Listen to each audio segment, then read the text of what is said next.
ஒரு ஊரில் ஒரு ராஜா இருந்தார். அந்த ராஜாவுக்கு ஒரு மந்திரி. ராஜா ரொம்ப நியாயமானவர், நேர்மையானவர், கண்டிப்பானவர். தப்பு செய்கிறது யாராக இருந்தாலும் தண்டனை கொடுப்பார். வேண்டியவங்களுக்கு ஒரு நியாயம், வேண்டாதவங்களுக்கு ஒரு நியாயங்கிறதெல்லாம் அவர்கிட்ட கிடையாது. ஒரு சமயம் அரசவையில் அந்த அமைச்சரே விதிமுறைகளுக்கு புறம்பா ஏதோ நடந்துக்கிட்டு இருக்கார். மன்னருக்கு கோபம் வந்துட்டுது. உடனே அந்த அமைச்சரை கிட்டத்தில் கூப்பிட்டு அவர் கன்னத்தில் ஓங்கி ஒரு அறை கொடுத்துட்டாராம். உடனே அந்த அமைச்சர் என்ன பண்ணார் தெரியுமா? நேராக போனார். அங்கே நின்றுக்கிட்டு இருந்த இன்னொருத்தர் கன்னத்தில் ஓங்கி அரைஞ்சார். அறை வாங்கினவர் திகைச்சு போயிட்டார். இவர் ஏன் நம்மளை அரைகிறார் அப்படின்னு யோசனை பண்ணார். மன்னரும் திகைச்சு போயிட்டார். நாம இவரை அரைஞ்சா அதுக்காக இவரு போய் இன்னொருத்தர் அரையணுமா அப்படின்னு யோசனை பண்ணார். இவருக்கு என்ன பைத்தியமானு கூட நினைக்க ஆரம்பிச்சுட்டார். ஆனால் என்ன ஆச்சுன்னா, அப்புறம் அமைச்சர் அவர் கவனிச்சுக்கிட்டு இருந்தாரா, அவர் இன்னொருத்தர் அரைஞ்சார் இல்லையா, அந்த அறை வாங்கின ஆசாமியை பார்த்து கத்திக்கிட்டு இருந்தார். யார்? அமைச்சர். ஏன்பா என்கிட்ட அறையை வாங்கிக்கிட்டு இப்படி விவரம் இல்லாமல் நின்றுக்கிட்டு இருக்கிறிய, நான் உனக்கு கொடுத்ததை நீ வேற யாருக்கிட்டையாவது கொடுத்துரு அப்படின்னார். உடனே அந்த ஆள் பார்த்தான். தனக்கு அடுத்தபடியாக நின்றுக்கிட்டு இருந்தவனை ஓங்கி ஒரு அறை அரைஞ்சான். அவன் கன்னத்தை தடவிட்டே யோசனை பண்ணான். இது ஏதோ புரிஞ்சுக்கிட்ட மாதிரி அடுத்தாப்புல நின்றுக்கிட்டு இருந்தவனை அரைஞ்சான். இப்படி இந்த அறை மாறி மாறி போய்கிட்டே இருக்குது. ஊரு பூரா பிரயாணம் பண்ண ஆரம்பிச்சுட்டுது. அன்னைக்கு ராத்திரி அந்த ராஜா படுக்கிறதுக்காக போனார். அந்த நேரம் பார்த்து அவர் கன்னத்தில் பலார்னு ஒரு அறை விழுந்தது. நம்மளே அரையிறது யாரு அப்படின்னு அதிர்ச்சியோட மன்னர் திரும்பி பார்க்குறாரு. அரைஞ்சது அவரோட மனைவி. என்னாச்சு உனக்குன்னு கத்துனார் ராஜா. உங்களுக்கு தெரியாதா, ஊர் பூரா ஒருத்தர் மாற்றி ஒருத்தர் மூலமாக இந்த அறை பிரயாணம் பண்ணிட்டு வருது அப்படின்னாங்க அந்த அம்மா. அப்படின்னா ஆரம்பித்த இடத்துக்கே வந்துட்டுதா அப்படின்னாராம் மன்னர். என்ன சொல்கிறீங்கன்னு கேட்டிருக்காங்க. இவர் விவரத்தை சொன்னாராம். அப்படின்னா நீங்கள் ஆரம்பித்து வச்ச இந்த விளையாட்டை நான் முடிச்சு வச்சுட்டேன் அப்படின்னாங்களாம் அந்த அம்மா. மறுநாள் காலை மறுபடியும் அரசவை கூடிச்சு. அந்த அமைச்சர் மன்னரை பார்த்து கேட்டார், என்ன மகாராஜா, என்கிட்ட கொடுத்ததை திருப்பி வாங்கிட்டீங்களா அப்படின்னாராம். இப்படி நடக்கும்னு நான் எதிர்பார்க்கவே இல்லைன்னார் மன்னர். ஆனால் நான் எதிர்பார்த்தேன். அது எங்கே போயிட போகுது, ஊர் பூரா சுற்றி கடைசியில் உங்ககிட்ட தான் சேரும் அப்படிங்கிறது எனக்கு தெரியும் அப்படின்னார் அமைச்சர். இந்த கதை வேடிக்கையாக இருந்தால் கூட இதில் உள்ள கருத்து முக்கியமானது. இந்த உலகத்தில் பல கருத்துக்கள் இப்படி தான் மாறி மாறி சுற்றி வந்துக்கிட்டே இருக்குது. நம்மளும் ஒருத்தன் தன்னுடைய நண்பன் ஒருத்தனை கடத்தரில் பார்த்தான். உடனே ஓடி போய் பலார்னு ஒரு அறை கொடுத்தானா.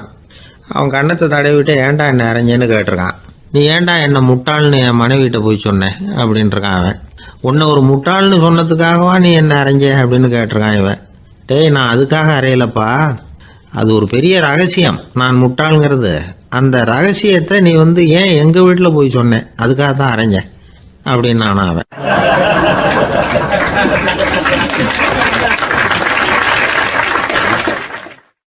ஒரு ஊரில் ஒரு ராஜா இருந்தார். அவர் ஒரு பூனை வளர்த்தார். ரொம்ப செல்லமாக அவர் அந்த பூனையை வளர்த்தார். அவர் என்ன பண்ணுவார் தெரியுமா? இரவு நேரத்தில் அந்த பூனையோட தலையில் ஒரு விளக்கை வச்சுருவார். அந்த பூனை ரொம்ப ஜாக்கிரதையாக அந்த விளக்கு கீழே விழுந்துடாமல் பார்த்துக்கும். தலையை ஆட்டாமல் ரொம்ப நிதானமாக ராஜா பின்னாடி நடந்து போய்கிட்டே இருக்கும்.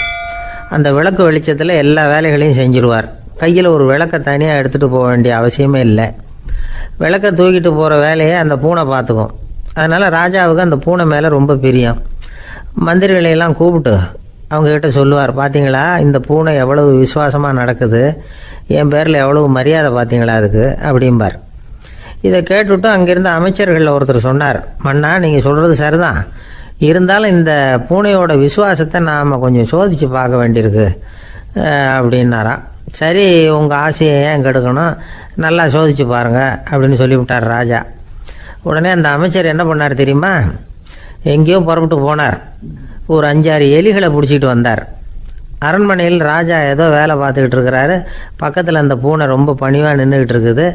அது தலையில் விளக்கு எரிஞ்சிக்கிட்டு இருக்கு. அமைச்சர் தான் பிடிச்சிட்டு வந்த எலிகளை அந்த பூனை பார்வையில் படுறது மாதிரி எதிரில் விட்டார். அந்த எலிகள்லாம் அங்கேயும் இங்கேயும் ஓட ஆரம்பிச்சிது. அதை பார்த்தது பூனை. அவ்வளவுதான். தலையில் இருக்கிற விளக்கை பற்றியும் கவலைப்படலை, ராஜாவை பற்றியும் கவலைப்படலை. ஒரே பாய்ச்சலாக பாஞ்சு எலிகளை துரத்த ஆரம்பிச்சுட்டுது. தலையில் இருந்த விளக்கு எங்கேயோ போய் விழுந்தது, அணைஞ்சு போச்சு. இருட்டில் ராஜா தடுமாற ஆரம்பிச்சுட்டார். இந்த சமயத்தில் அந்த அமைச்சர் மறுபடியும் விளக்கை ஏற்றினார். வெளிச்சம் வந்தது.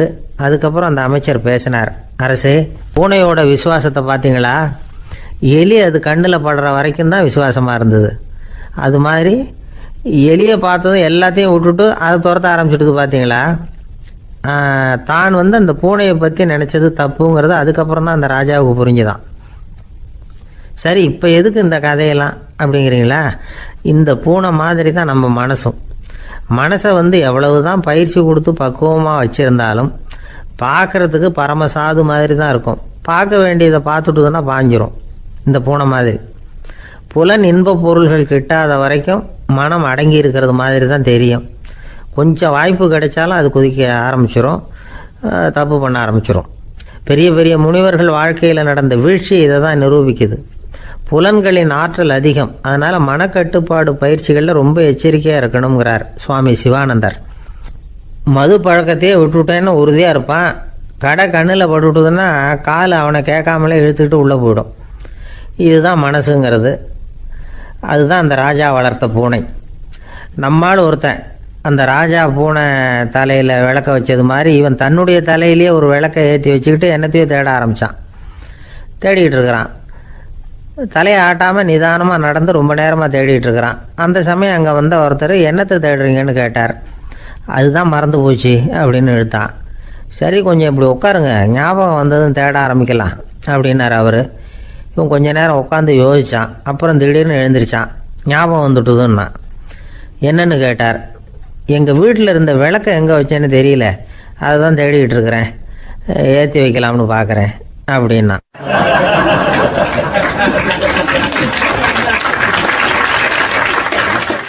வாழ்க்கையில் சில சந்தர்ப்பங்களில் நாம் சில அவமானங்களை சந்திச்சே தீர வேண்டியிருக்கு.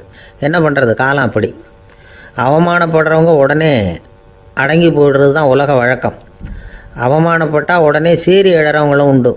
ஆனால் அதையே ஒரு சவாலாக எடுத்துக்கிட்டு முன்னுக்கு வர்றவங்களும் சில பேர் இருக்கிறாங்க. அவங்க ரொம்ப அபூர்வம். இன்றைக்கி மனோதத்துவ நிபுணர்கள்லாம் என்ன சொல்கிறாங்க தெரியுமா? அவமானப்பட்டுட்டா உடனே அடங்கி போயிடக்கூடாதான். அதையே ஒரு சவாலாக எடுத்துக்கிட்டு மனசில் ஒரு வைராக்கியத்தோடு முயற்சி பண்ணினா வாழ்க்கையில் எல்லாரும் முன்னேறலாமா. அவமானங்கிறத நாம் வைராக்கியமாக மாற்றிக்கணும். அதுதான் வெற்றிக்கு வழி. ராமர் இந்த பூமியில் பிறந்ததே ஒரு வைராக்கியத்தினால தான் சார் அப்படின்னார் ஒருத்தர். எப்படிங்க அது அப்படின்னு கேட்டேன். அவர் சொன்னார், தசரதருக்கு ராமர் குழந்தையாக பிறக்கணும், அப்போ தான் இங்கே இருக்கிற கஷ்டங்கள்லாம் நீங்கும் அப்படின்னு சர்வ லோகமும் எதிர்பார்த்துக்கிட்டு இருக்குது. ஆனால் அவர் எப்போ பிறப்பார் அப்படின்னு யாருக்கும் தெரியல. அந்த காரியம் சீக்கிரம் நடக்கணுமே, அதுக்கு என்ன பண்ணுறது? நாரதர் வந்தார் ஒரு நாள் தசரதரை தேடி. தசரதா, உனக்கு ஒரு செய்தி தெரியுமான்னு ஆரம்பித்தார். அவர் எப்பவும் இப்படித்தானே ஆரம்பிக்கிறது வழக்கம். என்ன விஷயம்னு கேட்டார் தசரதர். தசரதா, நீ அடிக்கடி உன்னோட தேரில் ஏறிக்கிட்டு தேவலோகத்துக்கு போகிற, அங்கே போகிற வர்ற எல்லாம் பண்ணிகிட்ருக்க, எல்லாம் சரி. தேவலோகத்துலேயும் உன்னை நல்லபடியாக தான் வரவேற்கிறாங்க. தேவேந்திரன் உன்னை பிரியமாக அழைச்சிட்டு போய் தன்னுடைய அரியாசனத்திலேயே தனக்கு பக்கத்திலேயே உட்கார வைக்கிறான். நீயும் சந்தோஷமாக உட்காந்து பேசிவிட்டு வந்துடுற. ஆனால் நீ இங்கே வந்ததுக்கு அப்புறம் அங்கே என்ன நடக்குது தெரியுமா உனக்கு அப்படின்னாரான் நாரதர். என்ன நடக்குது எனக்கு ஒன்றும் தெரியலையே அப்படின்னாரான் தசரதர்.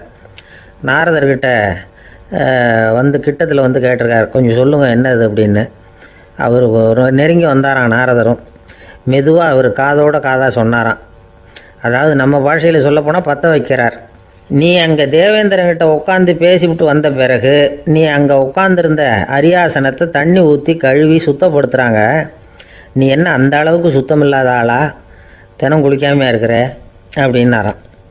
தசரதருக்கு இது ரொம்ப அவமானமாக போயிட்டுது.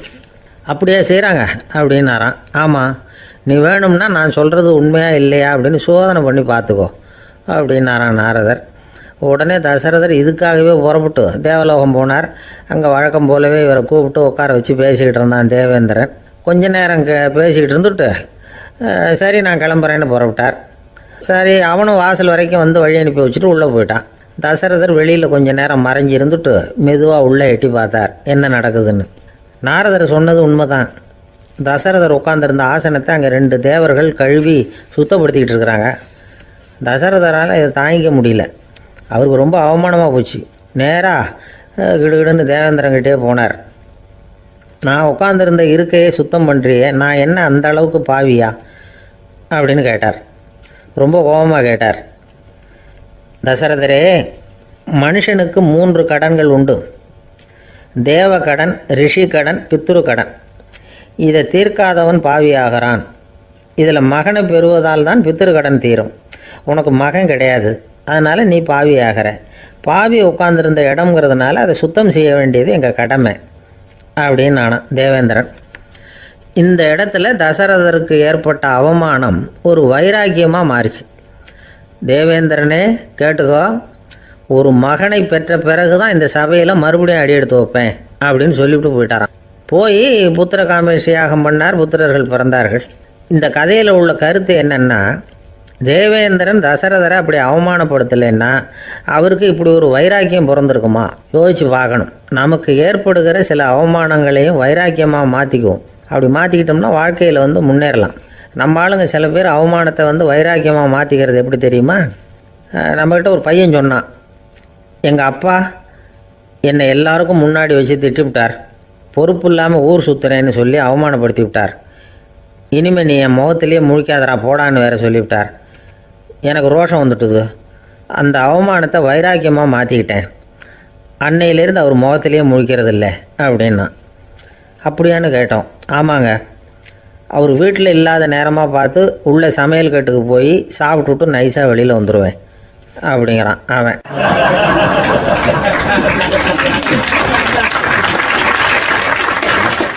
எனக்கு இது மட்டும்தான் சார் தெரியும், இதை தவிர வேறு எதுவும் தெரியாது அப்படின்னு சொல்லிக்கிட்டே காலம் தள்ளுறவங்க ரொம்ப பேர்.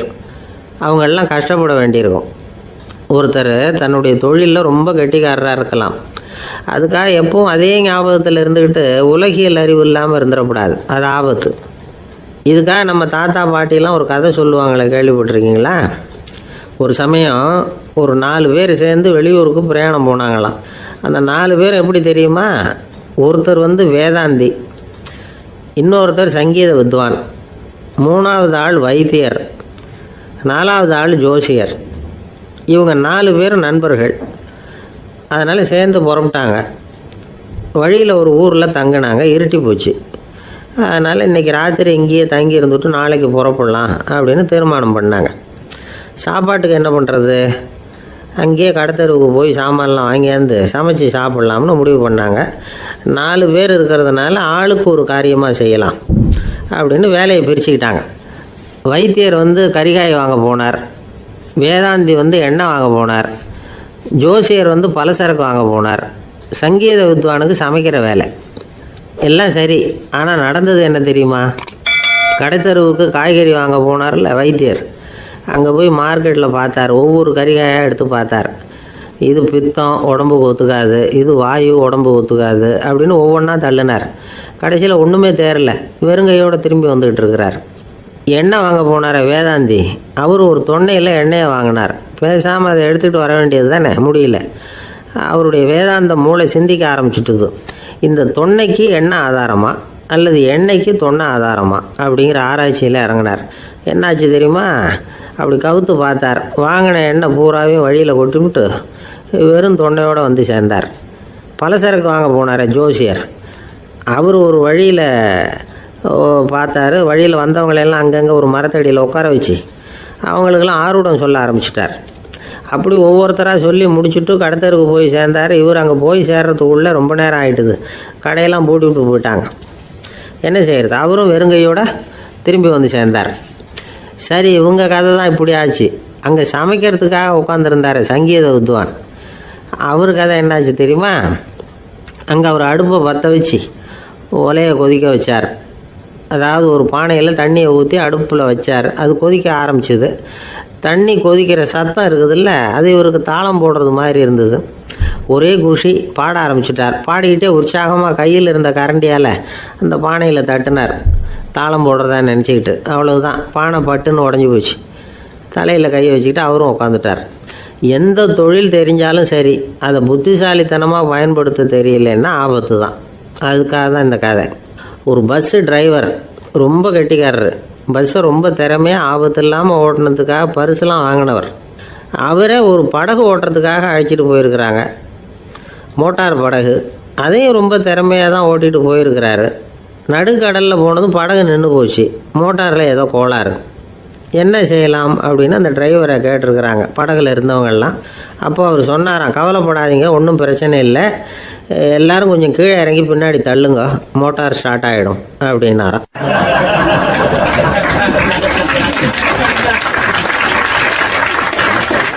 ஒரு ஊரில் ஒரு ராஜா இருந்தார். அவர் ஒரு நாள் காலையில் அரண்மனையில் மேல் மாடத்தில் வந்து நின்றுக்கிட்டு இருந்தார். அப்போ ஒரு ஆள் வீதியில் ரொம்ப வேகமாக ஓடிக்கிட்டு இருக்கான். அதை ராஜா கவனிச்சார். அவன் மனசில் ஏதோ ஒரு தவிப்பு இருக்குங்கிறத புரிஞ்சுக்கிட்டார். உடனே அரண்மனை சேவகர்களை கூப்பிட்டார். அந்த ஆளை இங்கே அழைச்சிட்டு வாங்க அப்படின்னார். இவங்க ஓடி போய் அந்த ஆளை அழைச்சிட்டு வந்தாங்க. மன்னர் முன்னாடி நிறுத்தினாங்க. மன்னர் அவனை நிமிர்ந்து பார்த்தார். எதுக்காக இவ்வளவு வேகமாக ஓடிக்கிட்டு இருக்கிற அப்படின்னு கேட்டார். இதுக்கு அவன் சொன்னான், மன்னா, நம்ம கோட்டையின் வடக்கு வாசல் இருக்கு இல்லையா, அது ஓரமாக ஒரு பெரிய பாறாங்கல் கிடக்கு. அதுக்கு அடியில் நான் ஒரே ஒரு வெள்ளி நாணயத்தை புதைச்சி வச்சுருக்கேன். அது இப்போ எனக்கு தேவைப்படுது.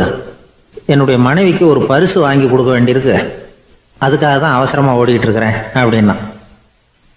மன்னர் யோசனை பண்ணார். அப்புறம் சொன்னார், அதுக்காகவா இப்படி ஓடுற? பரவாயில்ல, அதை பற்றி கவலைப்படாத.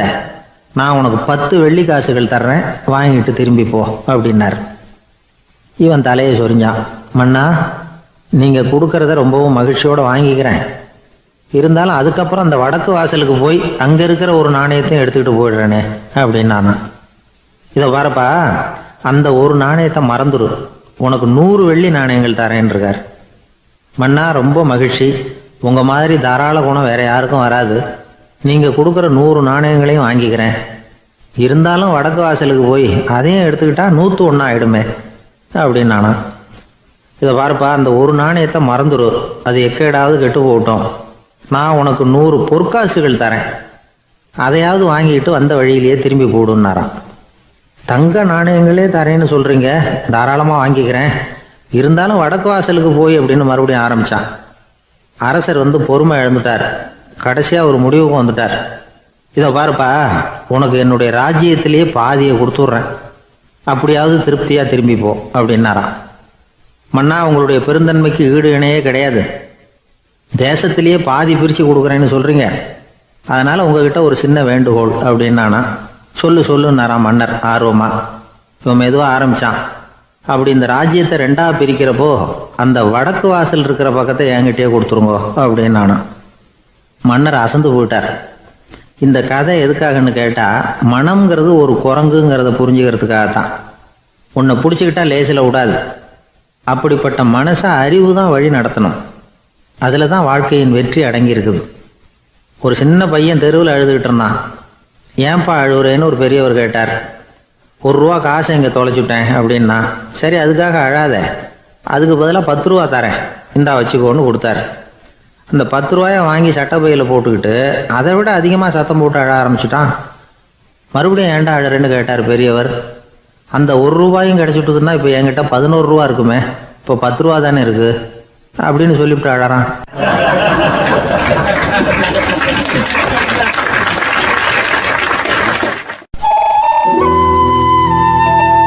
வெளிநாட்டுக்கு போகணும்னு ஆசை. ஆனால் அவனுக்கு எந்த மொழியும் தெரியாது. இருந்தாலும் சமாளிச்சுக்கலாம்னு முடிவு பண்ணிட்டு கிளம்பிட்டான். ஏதோ ஒரு தேசத்துக்கு போய் சேர்ந்தான். அங்கே அவனுக்கு யாரையும் தெரியாது.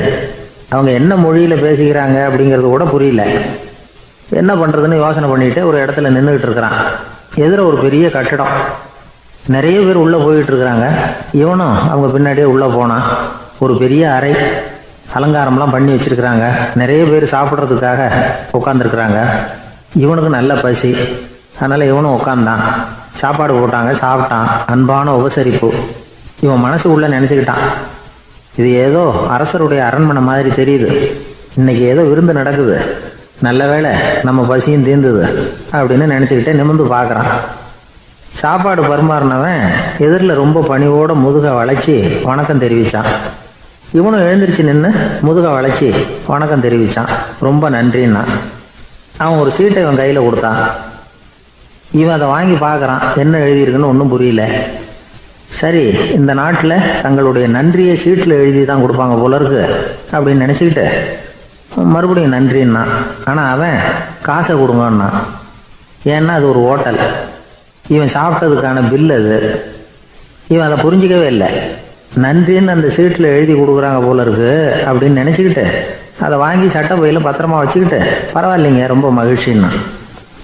ஒரு வெளிநாட்டுக்காரனுக்கு இவ்வளவு தூரம் மரியாதை பண்ணுறீங்களே, எங்கள் ஊருக்கு போனதும் உங்களை பற்றி நிறைய சொல்லுவேன் அப்படின்னா. இவன் என்ன சொல்கிறான்னு அவனுக்கு புரியல. இவனை பிடிச்சி அழைச்சிட்டு போய் முதலாளி முன்னாடி நிறுத்தினான்.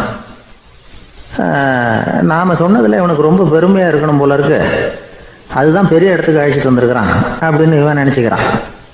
அவரும் பில்லுக்கான பணத்தை கொடுங்கிறாரு. பரவாயில்லைங்க ரொம்ப மகிழ்ச்சி நன்றிங்கிறான் இவன்.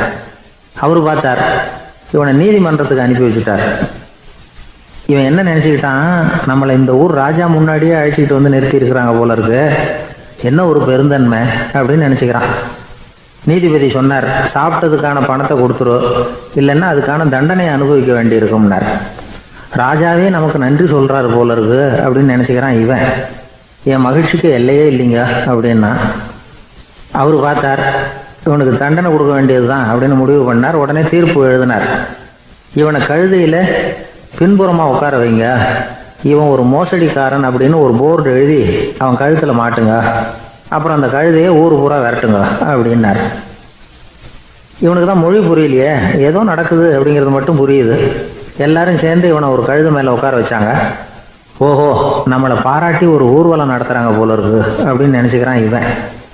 எல்லாரும் சத்தம் போட்டுக்கிட்டு கையை தட்டிக்கிட்டு கழுதை பின்னாடி ஓடி வர்றாங்க. இவனுக்கு ரொம்ப உற்சாகமாக இருக்குது. எல்லாருக்கும் கை கூப்பி வணக்கம் சொல்லிக்கிட்டே போகிறான். கூட்டத்தில் திடீர்னு ஒரு தெரிஞ்ச முகம் தெரியுது. அவனுடைய தேசத்தை சேர்ந்த ஒரு ஆள் அவன். அவனை பார்த்ததும் இவனுக்கு ரொம்ப உற்சாகம். நம்ம ஊருக்கு போனதும் இங்கே நமக்கு கிடைச்ச மரியாதையெல்லாம் உண்மைதான்னு சொல்கிறதுக்கு ஒரு சாட்சியும் கிடைச்சிட்டுது அப்படின்னு நினச்சிக்கிறான்.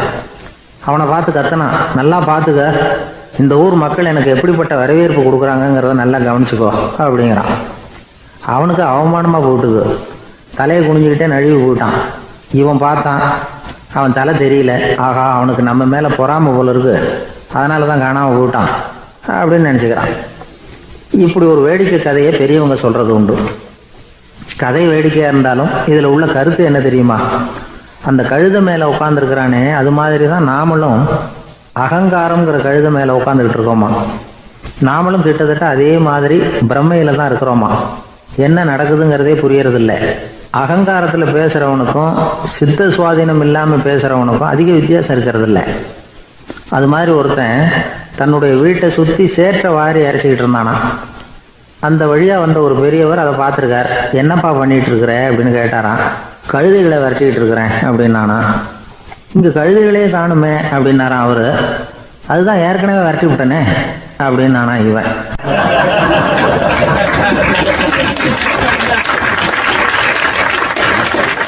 சங்கீத வித்வான்களில் பல வகை உண்டு. சில குறிப்பிட்ட ராகங்களை பாடுறதுல அவங்களுக்கு பெருமை வர்றது உண்டு. ஆனால் ஒருத்தர் இருந்தார், அவரால் ஒரு ராகத்துக்கே பெருமை வந்தது. அந்த ராகத்தை அவர் வாசித்து கேட்கணும் அப்படின்னு சொல்லுவாங்க. அது என்ன ராகம்னா தோடி ராகம். சரி, அந்த வித்வான் யாருன்னா அவர் தான் திருவாவடுதுறை ராஜரத்னம் பிள்ளை. பேராசிரியர் கல்கி ஒரு சமயம் தம்முடைய பத்திரிகையில் எழுதினாராம். அதை அப்படியே படிக்கிறேன் கேளுங்களேன். ஆகா, ஸ்ரீ ராஜரத்னம் பிள்ளையின் தோடி ஆலாபனையை முதலில் கேட்டபோது அவருடைய கற்பனையை விட்டு தள்ளுங்கள். நம்முடைய மனதில் என்னென்ன இன்பமயமான கற்பனைகள் எல்லாம் உதித்தன. குழந்தை தாயிடம் கொஞ்சம் குரலை கேட்டோம், அன்னை குழந்தையிடம் கொஞ்சம் குரலை கேட்டோம், ரதியும் மன்மதனும் பேசிக்கொண்ட காதல் மொழிகளை கேட்டோம், முருகன் சிவபெருமான் செவிகுளர மொழிந்த உபதேசத்தை கேட்டோம், கலைமகள் கவிஞனுக்கு அருளிய ஆசி மொழிகளை கேட்டோம், நாரத முனிவருடைய தம்பூரா சுருதியை கேட்டோம், ராவணன் தன் எலும்பை ஒடித்து வீணையாக செய்து வாசித்த கானத்தை கேட்டோம், கானப்பறவைகளின் கலகல ஒலியை கேட்டோம், கோல குயில்களின் குரல் இனிமையை கேட்டோம். இப்படிலாம் பேராசிரியர் கல்கி விமர்சனம் எழுதியிருக்கிறார். திருவாவடுதுறை ராஜரத்னம் பிள்ளை அவர்களுடைய வாசிப்பை கேட்டுட்டு டிஎன் ராஜரத்னம் பிள்ளை இறந்து போனார். அப்போது கவிஞர் கண்ணதாசன் எழுதினார், செவியனில் ஓடி எங்கள் சிந்தையில் ஓடி இந்த புவியெல்லாம் ஓடி நின்பார் பொங்கிய தோடி வேறெங்கு எவரிடம் போகும் ஐய இனி அதை காப்பார் யாவர் அவிந்தனின் சடலத்தோடே அவிந்தது தோடிதானும் அப்படின்னு எழுதினாராம். அந்த அளவுக்கு அவருடைய தோடியை ரசித்தவர்கள் உண்டு. அதே மாதிரி தோடின்னா என்னன்னு தெரியாமலே அவரை ரசித்தவங்களும் அந்த காலத்தில் உண்டு. அதாவது ஒரு பெரிய சபையில் இவர் வாதிச்சுக்கிட்டு இருக்கிறார். பாதியில் ஒரு பெரிய மனுஷன் உள்ளே வந்தார். அவர் உடம்புல பட்டு வேஷ்டி, ஜருகை, அங்கவஸ்திரம், வாயில் வெத்தலை, வாசனை புகையில, காதில் வைரக்கடுக்கன், கழுத்தில் தங்க சங்கிலி, கை விரல் பூரா மோதிரம், கையில் ஒரு வெள்ளி வெத்தலை புட்டி, உதவிக்கு 2 பேர் பக்கத்தில். இவ்வளவு பந்தாவோடு வரார் கச்சேரி கேட்குறதுக்கு. இப்படி வந்தவர் முதல் வரிசையில் வந்து உட்காந்தார். வித்வான் வாசித்து முடித்ததும் இவர் அவரை பார்த்து, ஐயா, நீங்கள் தோடி வாசிக்கிறதுல ரொம்ப கெட்டிக்காரர்னு கேள்விப்பட்டிருக்கேன், அதை கேட்கறதுக்காக தான் மெனக்கிட்டு வந்திருக்கிறேன், அதை வாசிங்களேன் அப்படின்னாராம் இந்த பெரியவர். ராஜரத்னம் பிள்ளைக்கு ஒன்றும் புரியல. ஏன்னா இது வரைக்கும் அவர் வாசிச்சுக்கிட்டு இருந்ததே அந்த தோடி ராகத்தை தான். அதை வாசித்து முடித்ததும் அதை வாசிங்களேன்னு இவர் கேட்குறாரு. அப்படின்னா இவரோட ஞானம் எப்படிப்பட்டது? இவ்வளவும் கேட்டுட்டு இப்படி கேட்குறாரே அப்படின்னு அவர் யோசிச்சிருக்கிறார் ராஜரத்னம் பிள்ளை. உடனே என்ன பண்ணார் தெரியுமா? பக்கத்தில் ரொம்ப சாதுவாக சுருதி போட்டுக்கிட்டு இருந்த ஒரு முதுகில் ஓங்கி ஒரு குத்து விட்டாராம். அவருக்கு ஒன்றும் புரியல, எதுக்கு நம்மளை அடிக்கிறார் இவர், நம்மளை குத்துறாரு வித்வான்னு. அவர் அதிர்ச்சியால் இவர் நிமிர்ந்து பார்த்துருக்கார். அப்போ ராஜரத்னம் பிள்ளை சொன்னாராம், ஏய்யா ஐயா பெரிய மனுஷன், என்னுடைய பரம ரசிகர், தோடி ராகம் கேட்கணுங்கிறதுக்காக இவ்வளோ தூரம் வந்திருக்கிறார், வந்து வரிசையில் உட்காந்துருக்கார். நீ இந்த சமயம் பார்த்து தோடி ராகம் வாசிக்கிற நாதஸ்வரத்தை வீட்டில் வச்சுட்டு வந்துட்டியே, இப்போ ஐயாவுக்காக அந்த ராகத்தை நான் எப்படி வாசிக்கிறது அப்படின்னு சொல்லிவிட்டு மறுபடியும் முதுகில் ஒரு அடி கொடுத்தாராம். அடி வாங்கினவருக்கே சிரிப்பு அடக்க முடியலையா.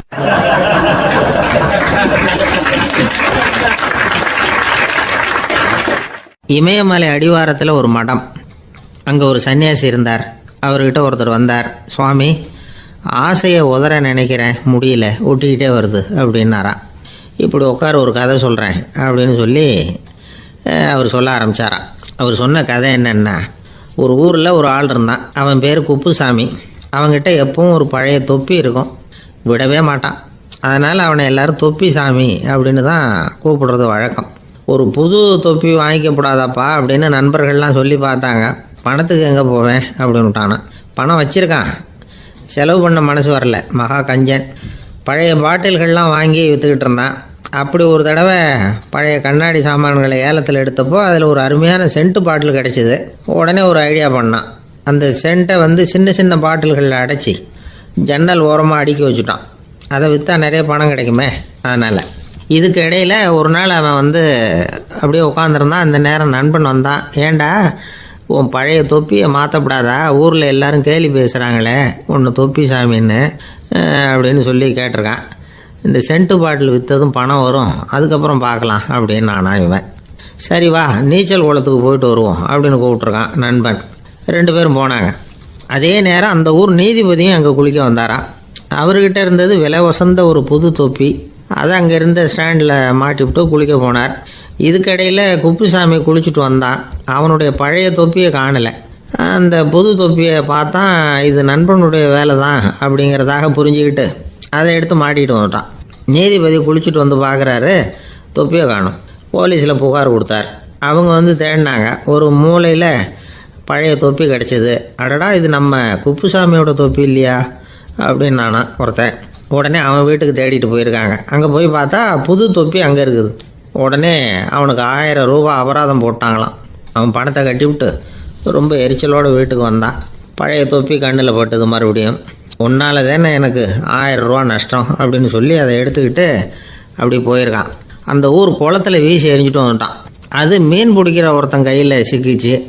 அவன் வர்ற வழியில் அதை எடுத்து வேகமாக வீசி எறிஞ்சான். அது நேராக குப்புசாமி வீட்டு ஜன்னல் வழியாக உள்ளே இந்த சென்ட்டு பாட்டில்கள் மேலே விழுந்து எல்லாம் உடஞ்சி நொறுங்கி போச்சு. குப்புசாமி பார்த்தான். தோட்டத்தில் ஆழமாக ஒரு குழியை வெட்டினான். அந்த தொப்பியை போட்டான், மூடிவிட்டான். இதை அடுத்த வீட்டுக்காரன் பார்த்தான். ஏதோ புதையல் தான் வச்சுருக்கான் போல இருக்குன்னு நினச்சான். போலீஸில் போய் புகார் கொடுத்துட்டான். மறுபடியும் போலீஸ் குழியை தோண்டினாங்க. பழைய தொப்பி மறுபடியும் வெளியில் வந்தது. எல்லோரும் சிரிக்கிறாங்க. அன்னைக்கு ராத்திரியே அந்த தொப்பியை எடுத்துக்கிட்டு நேராக புறப்பட்டான். ஒரு கல்லில் அதை சேர்த்து கட்டி குடிநீர் தொட்டி இருக்கும்ல, அதில் போட்டுட்டு வந்துட்டான். இனிமேல் என்ன பண்ணும் பார்ப்போன்னு. ஒரு நாள் திடீர்னு குழாயெல்லாம் அடைப்பட்டு போச்சு. மாநகராட்சி அலுவலர்கள் என்னன்னு பார்த்தா அந்த பழைய தொப்பி குழாயை அடைச்சிக்கிட்டு இருக்குது. இது குப்புசாமியோட தொப்பிங்கிறது தான் எல்லாருக்கும் தெரியுமே. உடனே குடிநீரை பாழாக்கணத்துக்காக குப்புசாமிக்கு கோர்ட்டு 2500 ரூபா அபராதம் போட்டுவிட்டுது. அதையும் கட்டிவிட்டு வெளில வந்தான். கடைசியாக முடிவு பண்ணான். ஒரு நெருப்பு குச்சியை கிழிச்சான்.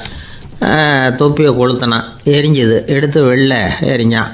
கொஞ்ச நேரத்தில் தீ அணைப்பு படம் வந்துட்டுது. ஆமாம், இவன் எடுத்து எரிஞ்சது வெளியில் விழுந்து வீட்டு ஊரையே பற்றிக்கிட்டு எரிய ஆரம்பிச்சுட்டுது. அவனோட பணத்தாசையும் அதோடு சேர்ந்து எரிஞ்சு போச்சான். இப்படி ஒரு கதை. இந்த கதையை சொல்லி முடித்தார் அந்த இமயமலை அடிவாரத்தில் இருந்த சன்னியாசி. இப்போ அந்த குப்புசாமி எங்கே இருக்கிறான்னு கேட்டார் எதிரில் இருந்தவர். இதோ உன் எதிரிலே இருக்கிறான், நான் தான் அந்த குப்புசாமி அப்படின்னாரான் அந்த சன்னியாசி. அந்த குப்புசாமி கிட்ட இருந்தது மாதிரி ஒரு பழைய தொப்பி நம்ம ஒவ்வொருத்தர்கிட்டையும் உண்டு. அதை எப்படி தொலைக்கிறதுன்னு தெரியாமல் தடுமாறிக்கிட்டு இருக்கிறோம். அது என்ன தொப்பிங்கிறீங்களா? அதுதான் நம்மை சூழ்ந்திருக்கிற மாயை அப்படிங்கிறார் சுவாமி சின்மயானந்தர்.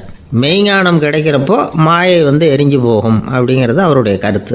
நம்மால் ஒருத்தர் வேகமாக ஓடி வந்தார். காலில் மாட்டியிருந்த பழைய செருப்பு ரெண்டையும் ஆவேசமாக தூக்கி ஒரு கிணத்துல போட்டுட்டு வெறுங்காலோடு நடந்து வந்துக்கிட்டு இருக்கிறார். ஏன் அப்படி பண்ணீங்க அப்படின்னு கேட்டோம். அந்த செருப்புக்கு சொந்தக்காரன் பின்னாடி வந்துக்கிட்டு இருக்கிறான், அதனால் அப்படி பண்ணேன் அப்படிங்கிறார் இவர்.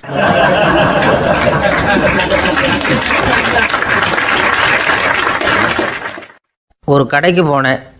5 ரூபா பணத்தை எடுத்து கொடுத்தேன். ஒரு தினசரி பத்திரிகையை கேட்டேன். அவர் உடனே அங்கே அடுக்கி வச்சுருந்த பத்திரிகையில் ஒன்று எடுத்து என் கையில் கொடுத்தார். வாங்கிக்கிட்டேன். மீதி பணத்தை எடுத்தார். அதையும் என் கையில் கொடுக்கணும்ல, கொடுக்கல. எதிரில் இருந்த பலகையில் வச்சு எடுத்துக்க சொன்னார். எப்பவும் அவர் அப்படி தான் பண்ணுவார். நானும் எடுத்துக்கிட்டு வந்துடுவேன். இவர் ஏன் இப்படி பண்ணுறாருங்கிறது எனக்கு ரொம்ப நாளாக ஒரு சந்தேகம். ஒரு நாள் அவர்கிட்டயே இதை கேட்டுவிட்டேன். ஏங்க, நீங்கள் உங்கள் கடைக்கு பொருள்கள் வாங்குறவங்களுக்கு நீங்கள் பாக்கி சில்லறையை கொடுக்குறப்போ பலகையில் வச்சு விட்றீங்க, கையில் கொடுக்க மாட்டேங்கிறீங்களே, ஏன் அப்படின்னு கேட்டேன். காசை கையில் கொடுத்தா நம்மக்கிட்ட இருக்கிற லட்சுமி போயிடுவா சார் அப்படின்னார். அதாவது பணம் செலவாயிடும் அப்படின்னு அர்த்தமா. இன்னொரு நண்பர், அவர் ஒரு நாள் வழக்கத்துக்கு மாறாக ரொம்ப சோகமாக உட்காந்துருக்கிறார். ஏங்க என்னாச்சு, ஏன் இப்படி கப்பலே கவிழ்ந்தது மாதிரி உட்காந்துருக்குறீங்க அப்படின்னு கேட்டேன். கப்பலே கவிழ்ந்திருந்தா கூட நான் இப்படி கவலைப்பட மாட்டேன் சார், வேற ஒன்று நடந்து போச்சுன்னார். என்னன்னு கேட்டேன். என் உச்சந்தலையில் பல்லி ஒன்று விழுந்துட்டுதுன்னார். அதுக்காகவா இப்படி அப்படின்னு ஆச்சரியப்பட்டேன். ஆமாங்க, பல்லி உச்சந்தலையில் விழுந்தால் பலன் என்னன்னு பஞ்சாங்கத்தில் பார்த்தேன், மரணம்னு போட்டிருக்கு அப்படின்னு சொல்லிவிட்டு அவர் தொடர்ந்து கவலைப்பட ஆரம்பிச்சிட்டார். இப்படியும் ஒருத்தர், என் கூட வேலை பார்க்குற ஒருத்தர் எப்படி தெரியுமா, தினமும் வலது காலை வச்சு தான் ஆஃபீஸுக்கு உள்ளே நுழைவார். என்னைக்காவது தவறுதலாக இடது காலை வச்சு உள்ளே வந்துட்டார்னா அன்னைக்கு பூரா மனசு சங்கடப்படுவார். எந்த வேலையும் சரியாக ஓடாது.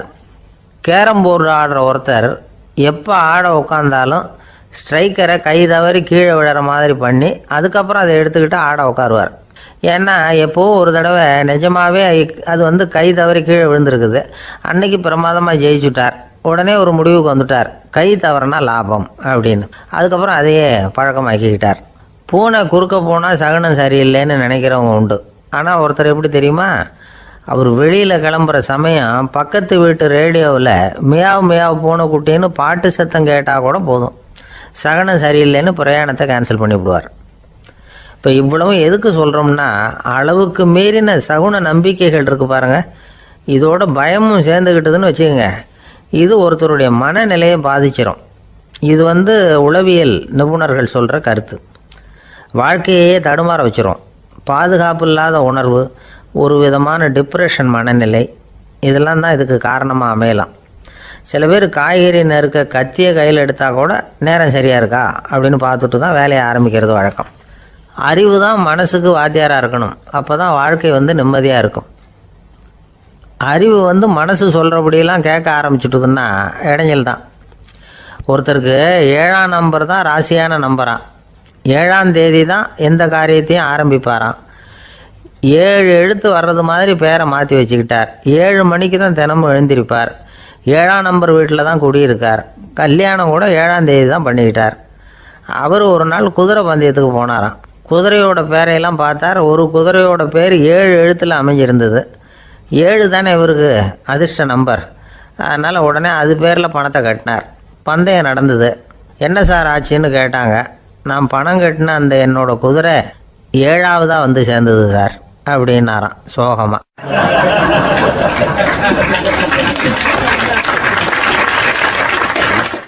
இந்த உலகத்தில் நாம் நல்லபடியாக இருக்கணும்னா அதுக்கு முக்கியமாக தேவைப்படுறது 2. ஒன்று செல்வம், இன்னொன்று அறிவு. சரி, இது 2ல் சிறந்தது எது அப்படின்னு ஒரு கேள்வி கேட்டால் என்ன பதில் சொல்கிறது? இதே கேள்வியை ஹஸ்ரத் அலி அவர்கள்கிட்ட கேட்டாங்களாம். அவர் ஒரு பெரிய அறிஞர். கேள்வி கேட்டவங்களும் சாதாரண ஆட்கள் இல்லை, இவங்களும் அறிஞர்கள்.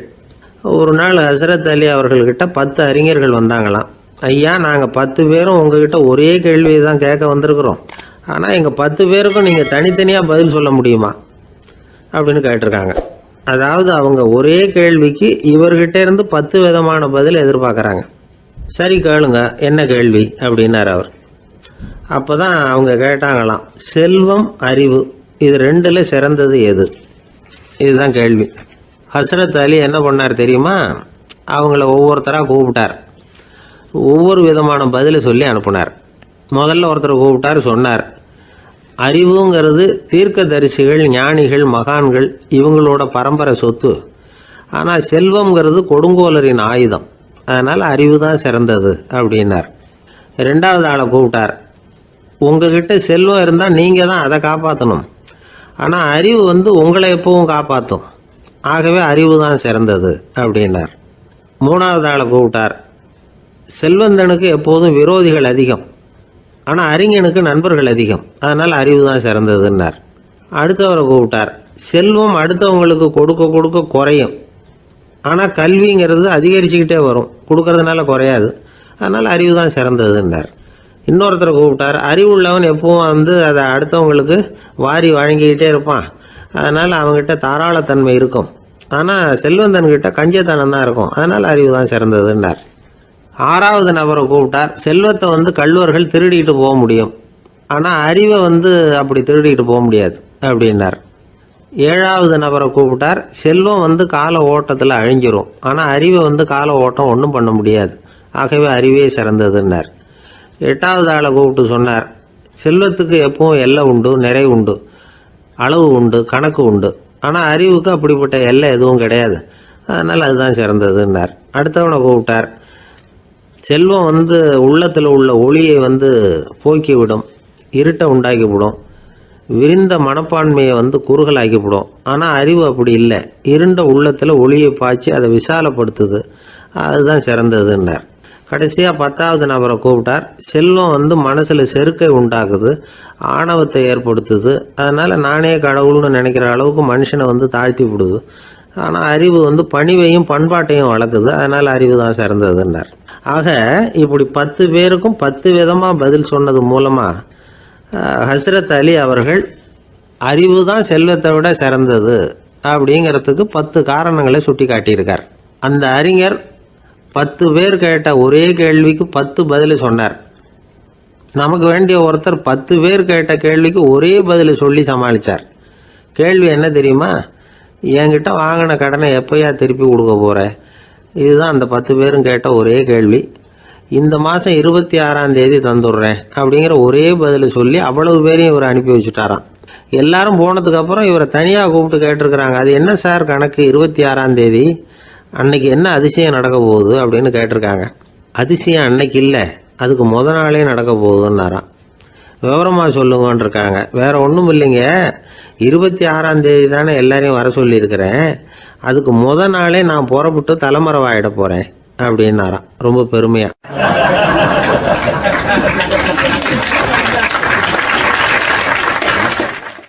ஒரு இலக்கிய கூட்டம் ஏற்பாடு பண்ணியிருக்கிறோம், நீங்கள் அவசியம் அதில் பேசணும் அப்படின்னு கேட்டுக்கிட்டார் ஒருத்தர். வேணாங்க, 4 பேருக்கு முன்னாடி நிற்கிறதுனா எனக்கு ரொம்ப கூச்சமாக இருக்கும் அப்படின்னாரு இவர். ஏன் சார் இன்னமும் குழந்த மாதிரி கூச்சப்படுறீங்களே அப்படின்னார் அவர் ஒரு மாதிரியாக சமாளித்து அனுப்பி வச்சுட்டு அதுக்கப்புறம் அதை பற்றி இவர் யோசித்து பார்த்துருக்கார். சில நிபுணர்கள் எழுதியிருக்கிறத படித்தும் பார்த்துருக்கிறார். மனோதத்துவ நிபுணர்கள் என்ன சொல்கிறாங்க தெரியுமா? 10லேருந்து 20% குழந்தைகள் பிறக்கிறப்பவே கூச்ச சுபாவம் கொண்டதாக தான் இருக்குதான். ஒரு தாத்தா தன்னோட பேர பிள்ளைய ஆசையாக கூப்பிடுறார் விளையாட்டு காட்ட, அதை அழுதுகிட்டு ஓடி போகுது. ஒரு அம்மா தன்னோட பிள்ளைய பள்ளிக்கூடத்தில் சேர்க்கறதுக்காக கூப்பிட்டுக்கிட்டு போகிறாங்க.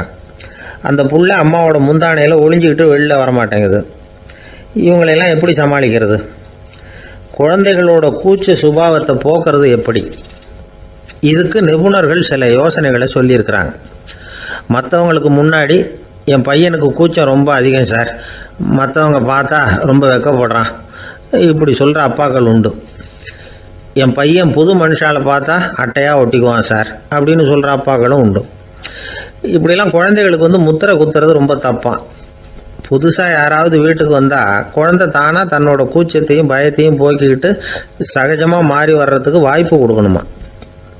ஒரு கூட்டத்துக்கோ அல்லது சொந்தக்காரங்க கல்யாணத்துக்கோ குழந்தைய அழைச்சிட்டு போகிறீங்க, அங்கே போய் கட்டாயப்படுத்தி குழந்தைய மற்றவங்க கிட்ட பேச சொல்லக்கூடாது. சில சமயம் குழந்தை தானாக தன்னுடைய கூச்ச சுபாவத்தை விட்டு பேசுகிறதுக்கு முன் வந்தால் அதை பாராட்டணும். குழந்தை கலகலப்பு இல்லாமல் மௌனமாக இருந்ததுன்னா அதையும் கண்டுக்கக்கூடாது. குழந்தை பேச ஆரம்பித்தா அதை ஆர்வத்தோடு கவனிக்க தெரியணும். கலந்து உரையாடுற பழக்கத்தை வீட்லேயே ஆரம்பிக்கலாம். கேட்டதுக்கு பதில் சொல் அப்படின்னு நீங்கள் அதிகாரம் பண்ணிகிட்டு இருக்கக்கூடாது. அது குழந்தைக்கு பேசுகிற சந்தர்ப்பத்தை குறைச்சிருமா. இப்போ நாம் அதிகாரம் பண்ணால் கேலி செய்கிற பழக்கம் குழந்தைகளை ரொம்ப பாதிச்சிருமா. பெரியவங்களானதுக்கு அப்புறமும் சில பேர் கூச்சத்தோடவும் பயத்தோடவும் இருக்கிறதுக்கு இதுதான் காரணம். சின்ன வயசில் அவங்கெல்லாம் ஏதாவது கேலிக்கு ஆளாகி இருப்பாங்க. ரெண்டாவது குழந்தை மூத்த குழந்தைய கேலிக்கு ஆளாகிற சந்தர்ப்பங்களை கண்டு கேலி பண்ணினா அது இளம் நெஞ்சங்களை விட்டு நீங்கிறதே இல்லையா. எப்பவும் குழந்தையோட நடை உடை பாவனைகளை பற்றி சொல்லிக்கிட்டே இருக்கக்கூடாதான். அதுவே கூச்ச சுபாவத்தை கொண்டுட்டு வந்துடுமா. அப்பா எங்கேன்னு யாராவது கேட்டால் இது மாதிரி இன்ன காரியத்துக்காக வெளியில் போயிருக்கார், இத்தனை மணிக்கு திரும்பி வருவார் அப்படின்னு சொல்கிற அளவுக்கு குழந்தைகளை பழக்கப்படுத்தி வைக்கணும். ஃபோன்லேயே யாராவது விசாரித்தா கூட இது மாதிரி பதில் சொல்லு அப்படின்னு சொல்லணும். சின்ன சின்ன மீட்டிங்கில் 4 வாரத்தை பேச தயார் பண்ணலாம். ஒரு கடையிலையோ அல்லது ஹோட்டல்லையோ ஏதாவது விவரம் கேட்கணும்னா உங்கள் குழந்தைய தைரியமாக அனுப்புங்க. குழந்தைகள் பணிவாகவும் பொறுமையாகவும் விவரம் கேட்குறப்போ கூச்ச சுபாவம் தானாக போயிடும். சின்ன வயசுலேயே இப்படிலாம் பழக்கப்படுத்தினா தான் வருங்காலத்தில் தைரியமாக இந்த சமுதாயத்தில் வாழ முடியும். இல்லைன்னா 60 வயசுலேயும் அடுப்பங்கரையை விட்டு வெளில வர்றதுக்கு கூச்சப்பட்டுக்கிட்டு தான் இருக்க வேண்டியிருக்கும். இந்த காலத்து பிள்ளைங்க எவ்வளவோ பரவாயில்ல, எதுக்கும் தயங்குறதில்ல, கூச்சப்படுறதில்ல. ஒரு அம்மா அடுப்பங்கரையிலேருந்து சத்தம் போட்டாங்க, டேய் ராமு, தயவு பண்ணி அந்த டிவியை நிறுத்துறா, அந்த பெண்ணோட குரல் மகா மோசம், அடுப்பங்கரையில் இருக்கிற என்னாலேயே அதை சகிச்சிக்க முடியல அப்படின்னாங்களாம். உடனே பையன் கொஞ்சம் கூட தயங்காமல் பதில் சொல்கிறான், அம்மா இந்த குரல் டிவியிலேருந்து வரல, எதிர்த்த விட்டு மாமி தான் இங்கே வந்திருக்கிறாங்க, அவங்க தான் இப்போ என்னோட பேசிக்கிட்டு இருக்கிறாங்க அப்படின்னு நான்.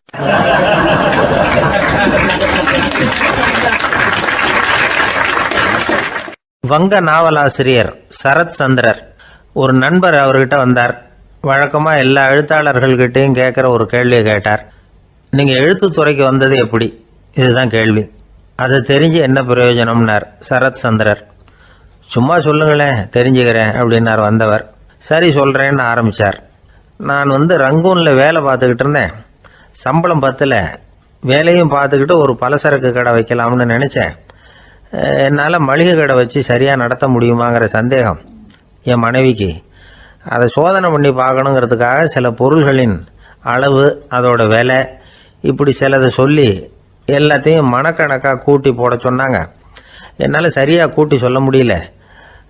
உங்களால் மளிகை கடை நடத்த முடியாதுன்னு சொல்லிவிட்டாங்க. உடனே என்ன பண்ணுறது, வேறு வழி இல்லை, கதை எழுத ஆரம்பிச்சிட்டேன் அப்படின்னார். கேட்டவருக்கு சிரிப்பு வந்துட்டு தான். சரத் சந்திரர் ஒரு பக்கம் சீரியஸான நாவல்கள், சிறுகதைகள் எழுதியிருந்தாலும் அவருடைய இன்னொரு பக்கம் வேற விதம். நண்பர்கள்கிட்ட பேசும்பொழுதும் சரி, அவர்களுக்கு கடிதங்கள் எழுதும் போதும் சரி, கேலியும் கிண்டலும் நகைச்சுவை உணர்வும் அதிகமாக இருக்கும். காந்திஜி ஒரு சமயம் கல்கத்தாவுக்கு வந்திருந்தார். தேசபக்தர்கள் பல பேர் அவர்கிட்ட பேசிக்கிட்டு இருந்தாங்க. அப்போது சரத் சந்திரரும் அங்கே இருந்தார். கிரண் சங்கர் ராய் அப்படிங்கிறவரும் அங்கே இருந்தார். அவர் சொன்னாராம், காந்திஜியோட பழகிய முதல் வங்காளி நான் தான். போயர் யுத்த காலத்தில் இவர் லண்டனுக்கு வந்திருந்தப்போ என்கிட்ட தான் வங்காள மொழி கற்றுக்கிட்டார் அப்படின்னாராம். உடனே சரத் சந்திரர் காந்திஜியை பார்த்து, இவர் உங்களுக்கு வங்காள மொழி கற்றுக் கொடுத்தது உண்மைதானா அப்படின்னாராம். ஆமான்னாராம் காந்தி. அதனால தான் உங்களால் வங்காள மொழி கற்றுக்க முடியல அப்படின்னாராம். எல்லாரும் சிரிச்சாங்களாம். சரத் சந்திரர் சாம்தாபேர் அப்படிங்கிற கிராமத்தில் தங்கியிருந்தார் ஒரு இலக்கிய நிகழ்ச்சியில் கலந்துக்கிறதுக்காக. அதுக்காக ஒரு கல்கத்தாவுக்கு போக வேண்டிய சூழ்நிலை. அதுக்காக புறப்பட்டார். அந்த சமயத்தில் பின்னாடி இருந்து யாரோ அவரை கூப்பிட்டாங்க. இப்படி கூப்பிட்டவரை பார்த்து இன்னொருத்தர் யாரோ அதட்டி இருக்கிறாங்க. போகிறவரை ஏன் இப்படி கூப்பிடுறீங்க அப்படின்னு. ஏன் கூப்பிட்டா என்னன்னு கேட்டிருக்கார் சரத் சந்திரர். புறப்படுறவங்கள பின்னாடி இருந்து கூப்பிடுறது அபசகுனம், போகிற இடத்துல ஏதாவது ஆபத்து வரலாம் அப்படின்னு அதுக்கு விளக்கம் கொடுத்துருக்கிறார் அவர். உடனே சரத்சந்திரர் சொன்னாராம், இதோ இவங்க என்னை இலக்கிய கூட்டத்துக்கு அழைச்சிட்டு போகிறாங்களே, இதை விட வேற என்ன ஆபத்து வந்துட போகுது அப்படின்னாராம். இப்படி சரத்சந்திரருக்கு இயல்பாகவே நகைச்சுவை உணர்வு உண்டு. அவருடைய நண்பர் ஒருத்தர் வீட்டுக்கு கூப்பிட்டுருந்தார். அங்கே ஒரு கச்சேரிக்கு ஏற்பாடு பண்ணியிருந்தாங்க. சரத்சந்திரருக்கு இயல்பாகவே கச்சேரியில் நீண்ட ஆலோசனையெல்லாம் கேட்கறதுக்கு பொறுமை இருக்காது. அதனால் மெதுவாக பாட போகிறவர் எப்படி அப்படின்னு கேட்டிருக்கார். அவருக்கு ரொம்ப நல்லா பாட தெரியும் அப்படின்னு சொல்லியிருக்கிறாங்க. அதுக்கு சரத்சந்திரர், பாட தெரியுங்கிறது சரி, பாட்டை நிறுத்த தெரியுமா அதை சொல்லுங்க முதல்ல அப்படின்னாராம்.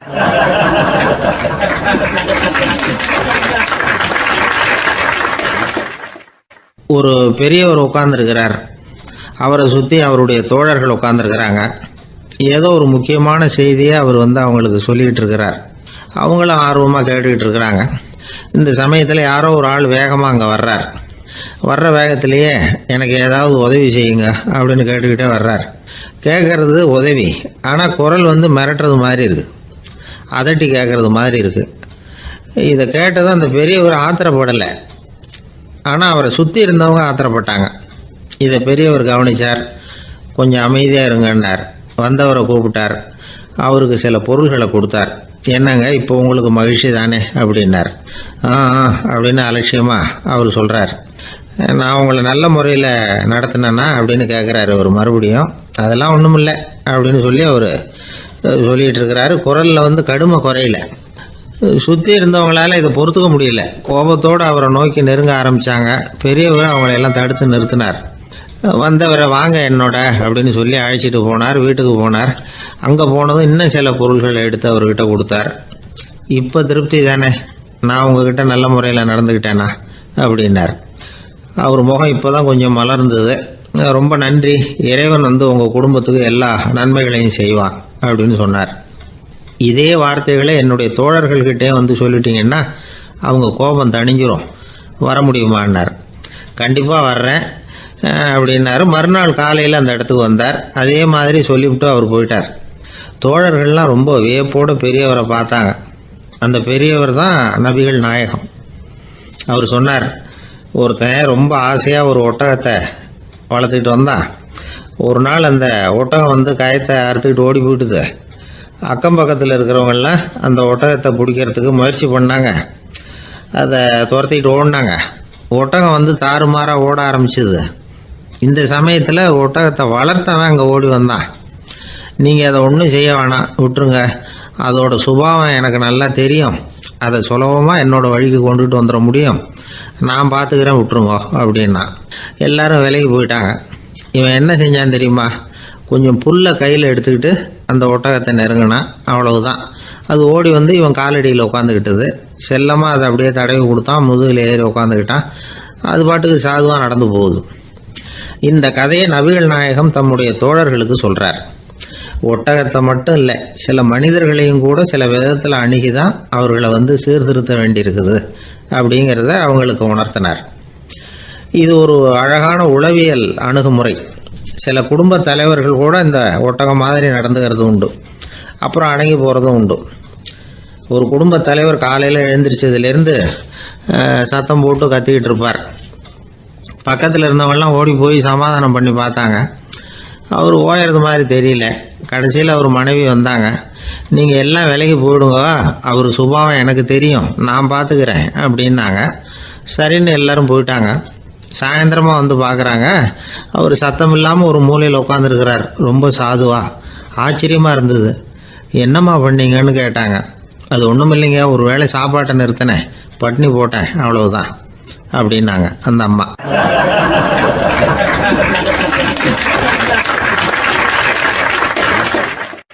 அமெரிக்க ஜனாதிபதி ஆப்ரஹாம் லிங்கன் ஒரு நாள் தன்னோட கோச்சு வண்டியில் தலைநகரான வாஷிங்டனுக்கு போயிட்டு இருக்கிறார்.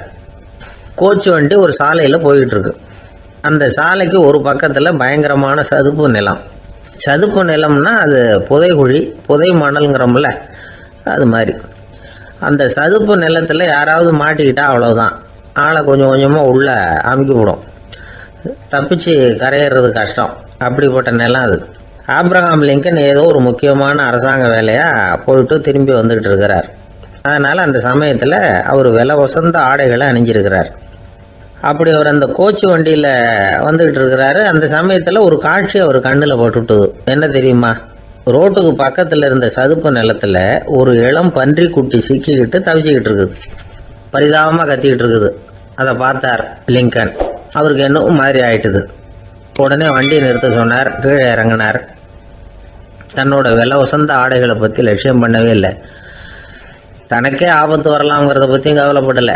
தான் ஒரு குடியரசுத் தலைவருங்கிறத பற்றியும் அவர் நினச்சி பார்க்கல.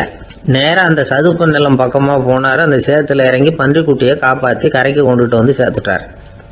அதுக்கப்புறம் நிம்மதியாக கோச்சு வண்டியில் ஏறி வெள்ளை மாளிகைக்கு வந்து சேர்ந்தார். ட்ரெஸ்ஸு உடம்பு பூரா சேறு சகதி. பார்க்குறவங்களுக்கெல்லாம் ஆச்சரியமாக போச்சு. அவங்களுக்கு ஒன்றும் புரியல.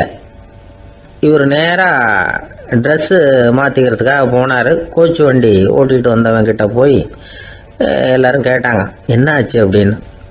அவர் வர்ற வழியில் நடந்த விவரத்தை சொன்னார்.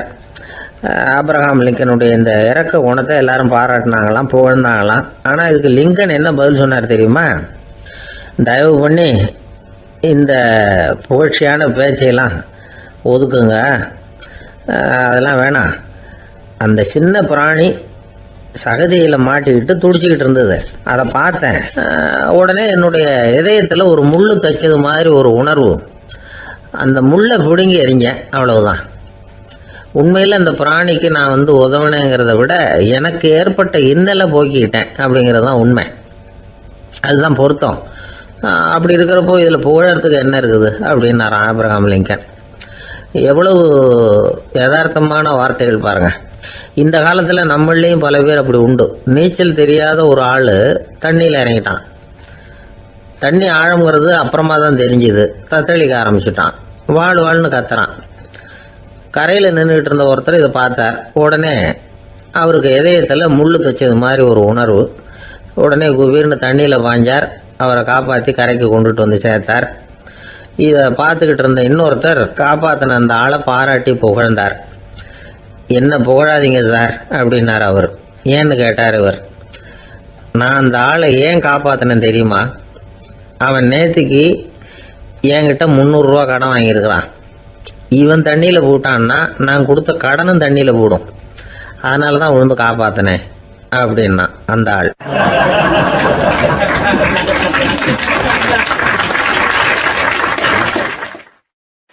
ஒருத்தர் இருக்கார்.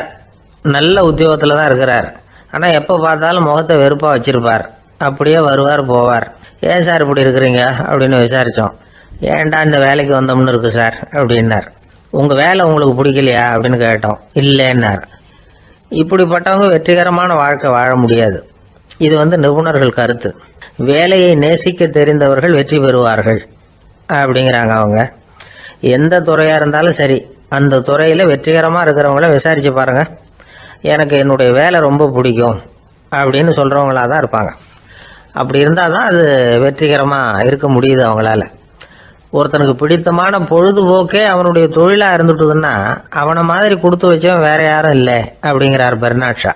ஒரு தடவை மன்னர் ஹுமாயூன் உயிரை தண்ணீர் முண்டு ஊற்றுகிற தொழிலாளி ஒருத்தர் காப்பாற்றினாராம் அந்த ஹுமாயூன் உயிரை. உடனே மன்னர் கேட்டிருக்கார், உனக்கு என்ன வேணும்னாலும் கேளு தரேன், உயர் பதவி வேணுமா அப்படின்னு கேட்டாராம். மன்னா, மக்களின் தாகம் தீர்க்கக்கூடிய இந்த பணியை விட உயர்ந்தது உண்டா அப்படின்னாராம் அந்த தொழிலாளி. அவரால் அவருடைய வேலையை நேசிக்க முடிஞ்சுது. அதனால் மகிழ்ச்சியாக இருக்க முடிஞ்சுது. நாமெல்லாம் அப்படி இல்லை. வேலை கிடைக்கிற வரைக்கும் கிடைச்சா போதும் அப்படின்னு இருக்கோம். கிடைச்சதுக்கப்புறம் ஏன்டா இந்த வேலைக்கு வந்தோம்னு ரொம்பவும் அழுத்துக்குவோம். சரி, நாம் இருக்கிற இடத்துல நாம் வெற்றிகரமாக இருக்க வழி உண்டா அப்படின்னா உண்டுன்னு சொல்கிறாங்க. அதாவது மன இயல் நிபுணர்கள் இருக்கிறாங்க இல்லையா, அவங்க அதுக்கு முக்கியமாக 6 வழிகள் சொல்கிறாங்க. நீங்கள் ஒரு அலுவலகத்தில் வேலை பார்க்குறவரா அப்படின்னா இதை கேளுங்க. அதாவது உங்கள் மேலதிகாரி எதிர்பார்ப்புக்கு தகுந்த மாதிரி உங்கள் வேலை இருக்குதா? அப்படி இல்லைன்னா முதல்ல உங்கள் வேலையின் தரம் உயரணும். உங்களுக்கு மேலே கீழே வேலை பார்க்குற பணியாளர்கள்கிட்ட நல்ல விதமாக பழகிறீங்களா? அந்த உறவு முறையில் ஏதாவது குறை இருந்தால் அதை கண்டுபிடிச்சி சரி பண்ணுங்க. நம்பிக்கைக்கு உரியவர் அப்படின்னு நீங்கள் பேர் எடுக்கணும். நீங்கள் எடுக்கிற முடிவு நல்ல முடிவாக தான் இருக்கும் அப்படின்னு அடுத்தவங்க சொல்லணும். உங்கள் தோற்றத்துக்கு முக்கியத்துவம் கொடுங்க. இது மனம் உடல் ரெண்டும் சம்மந்தப்பட்டது. அதனால் மனசையும் ஆரோக்கியமாக வச்சுருக்கணும், உடம்பையும் ஆரோக்கியமாக வச்சுருக்கணும். உங்களுடைய நிர்வாகம் செயல்படுற விதத்தை நல்லா புரிஞ்சு வச்சுக்கணும். உங்களுடைய நிர்வாகம் இப்போ ஒரு காரியம் செய்யுதுன்னு வச்சுங்க, ஏன் அப்படி செய்யுது, எதுக்காக அப்படி செய்யுது, அதனுடைய குறிக்கோள் என்ன, அது நீடிக்கிறதுக்கு காரணம் என்ன, இதெல்லாம் தெரிஞ்சுக்கணும். சிரிப்புக்கு வஞ்சகம் பண்ணக்கூடாது, நல்லா சிரிக்கணும், அப்போ தான் அது திரும்ப கிடைக்கும். கடந்த கால தோல்வியை பற்றி கவலைப்படக்கூடாது. முதலாளி விருப்பம் தெரிஞ்சு நடந்துக்கிறது நல்லது தான். அதுக்காக காக்கா பிடிக்கணுங்கிற அவசியம் இல்லை. உங்களுக்கு ஒரு பொறுப்பான வேலை கிடைக்குது, உடனே சத்தம் குழப்பம் அப்படின்னு சூழ்நிலையை இறுக்கமாக ஆக்கிடக்கூடாது. எந்த சூழலையும் இயல்பாக கையாளக்கூடியவர் அப்படிங்கிறத காட்டணும்.